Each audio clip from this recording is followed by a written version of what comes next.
A week ago, I decided I wanted some thick yogurt, so I went ahead and strained it. My straining setup is pretty simple. It's just a fine mesh strainer with a coffee filter lining the yogurt, set over a bowl with a little lid to keep it from drippings in the fridge. I let it hang out in there for about 4 to 8 days. The longer it sits, the thicker it becomes, and you'll see the whey separate out into the bowl. I plan on using the strained yogurt and the separated whey to make 2 different things. If you watched my last video where I made the sour cream pie, this time I'm going to try something different and not bake the pie. We'll be making a similar tart shell made of nuts and grains, a little bit of buckwheat flour and some sugar and some oats, and we're going to add some spices to flavor it. I'm going to toss it with some butter until it forms into this moldable texture. You know the deal. You've seen me do this. You've seen me do this thousands of times. What more is there to say when it comes to recipes and cooking and baking? I feel like there are endless resources on the internet to learn how to do anything now. There are so many creators to pay attention to, many of whom can show you the techniques of actual baking better than I can. So when thinking about making content and what motivates me to make content, I've been drawing up a blank for a very long time, especially because our world is really hellish. I'm sure it has always been hellish, but the hell is more apparent now. I think more than ever we're starting to see that formulas don't really turn out great all the time. We've been told to follow blueprints our whole life, like recipes, to reach success and happiness and fulfillment. I guess if there's anything that motivates me to make content, it's to see how we can play outside of the box we've been told to stay inside of. I hate this box. This box has felt so claustrophobic. We say we value freedom, but we don't know what to do with it. The box is good every once in a while. The box makes things efficient. It tells us who to be, what to do, what to believe, and how to move. It tells us how to look. It tells us how to feel. It tells us what to cook and eat. But beyond a certain point, I think the box is useless, especially if you keep saying you like freedom. What if you're meant to exist outside of this box? Are you willing to give yourself a chance to explore what's outside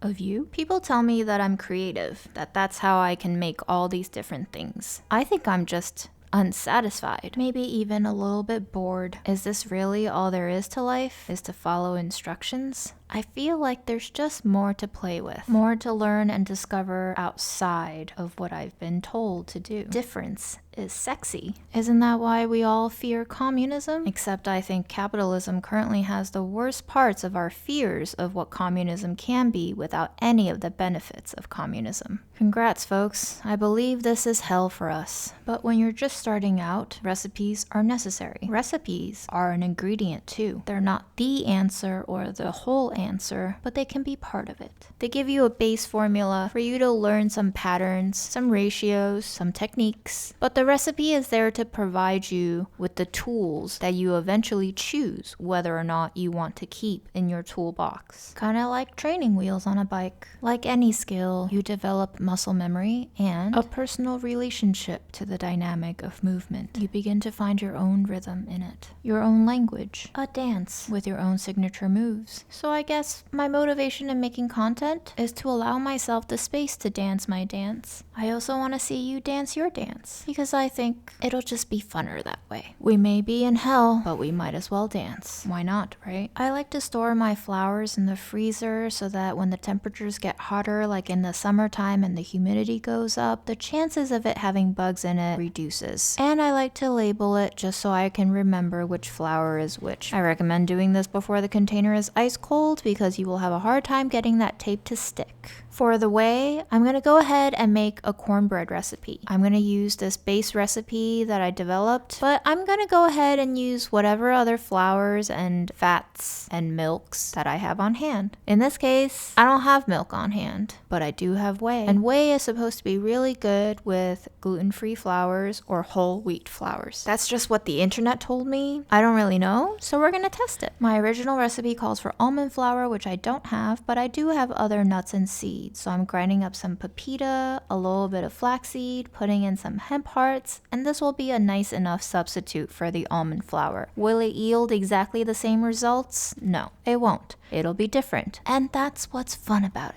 I'm also using a different kind of sugar and a different ratio because of all the things that I'm actually missing. So this is kind of 80% a different recipe, but I'm keeping in line with my basic spices. I love nutmeg and rosemary in my cornbread, but I'm also adding in a bit of other stuff in here just to test out flavor combos. My goal in making recipes is often not to make the tastiest thing, it's to see what's possible. So my goal from the get-go is very different than maybe a lot of other people's when they cook in the kitchen. This is also a life lesson I had to learn. There was really no use in me following other people's dictations if I didn't really want to go where they wanted to go. All of their definitions of success didn't really apply to me because I didn't want what they want. So why would I follow what they're doing in order to get something different? I gotta do a little bit of different things to get different things. And if you, like me, don't know what you want, one, maybe you don't want that much to begin with at all, and two, that's freedom, baby. That means you can want whatever you want or nothing at all. You're free. Having no desires is actually one of the most liberating things ever. People think it's depressing, and I think if I submitted myself to their definitions of what depression is, yeah,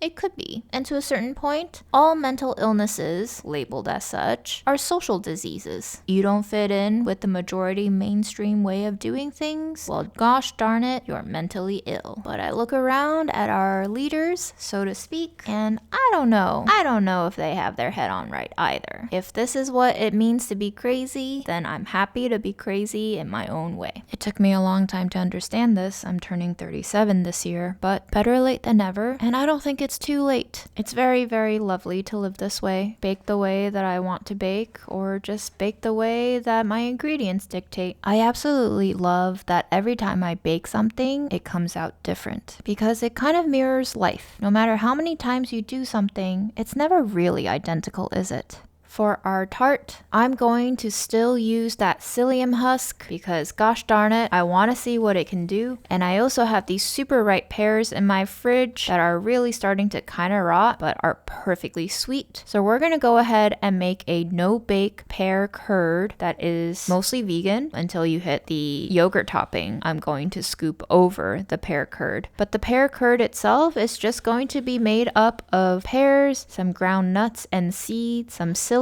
husk, and we're just going to immersion blend it all together until it's nicely mush, totally homogenized and creamy. I'm going to taste the pear as I go to quality check since it is going on the overripe end, and guess what? It's my lucky day because these were perfectly sweet. When I first start blending it, it's gonna start looking a little bit like melted sorbet. To thicken it up, the psyllium husk is gonna go in with a little bit of ground flax seeds. I'm gonna give it a taste, check for texture, check for sweetness, check for smoothness. Basically, keep checking in with yourself and see, do you like what you've done? Is there something you would like to do differently now going forward? I'm going to take the pie crust out of the oven that had a little bit of maple syrup on top, and we're just going to check to see if it's perfectly toasted. What's perfectly toasted, you ask? I don't know, actually, but I'm looking for that maple syrup to kind of soak into the crust. The way that it's bubbling shows me it's caramelizing, which means it's getting cooked. If I'm smelling the nuts in the tart crust, that tart crust is probably getting nicely browned and it's about time to come out. At this point, I'm just adding in a little bit of fat into the pear curd. Usually curd has a lot of egg yolks and butter. In this case, because it's vegan, I'm not using any of those ingredients because I don't have any of those ingredients. And instead, I'm going to add in the fat with some seeds, nuts, and that psyllium husk as a thickener gelling agent. I'm going to pour that into our baked crust and we're going to smooth it out until it's level. And look at that mush. Mush is truly one of my favorite food groups. I'm sure someone can psychoanalyze that aspect of me. It's like probably going back to infantile stages of digestible comfort. If you want to, go ahead and give me your dream interpretation of why I like mush. Feel free to drop it in the comments below. For now, we're going to go ahead and smooth our strained thick yogurt above as a little icing. And And we're going to transfer it to the fridge to let it rest overnight. I just want to give it some time to set up and get married together between the crust and all that filling to have all that moisture even out with some time. And now we're going to taste our cornbread. Gosh darn it, fresh, warm cornbread still just piping, steaming out of the oven is one of the most comforting things to eat. And you know, of course, I'm going to spread some peanut butter on it. Truly, if you spice up your cornbread, it can be delicious just plain on its own. It can be delicious buttered or with cream cheese. Honestly, I like using this for sandwiches as well. And sometimes I like to pull a mom and just dip it in milk like it's almost cereal. Mom used to love breaking up bread and dipping it in milk and eating it like cereal. So I gotta say, I'm finally coming around to it. I can see where she was going with that. Sooner or later, she's always right. My conclusion here is that the whey resulted in a denser cornbread, which I didn't mind. It almost made it almost fudgier, like a brownie. But if you want fluffy cornbread, probably go with the milk instead of a more watery whey. But for a zero waste recipe, this is pretty good. I would make it again. And as you can see, I could not stop eating it. This is a match made in heaven with chunky peanut butter. The next night, we cut into our tart that has set, and I was kind of nervous. The cut was a little bit less set than the first one, which is promising because the first one was just 2 sets, kind of like a Goldilocks tart adventure right now. Confirmed, it is super creamy, super smooth, and kind of rich, but not in an overwhelming way. It feels nicely healthy and clean to eat, but still has all of that desserty, luxurious, decadent element to it. I mean, I feel like this is kind of like an Erewhon tart, to be honest with you. I don't know what they're charging for their tarts these days, but I can probably make this whole tart 5 times over for what they charge for one slice. And yeah, I had a heck of a time making it and eating it. And if you want to hear all the sounds without my annoying voiceover, stay tuned. And to all the haters out there, I see you, I love you. Just remember, the experiment is ongoing and the conclusion's always temporary.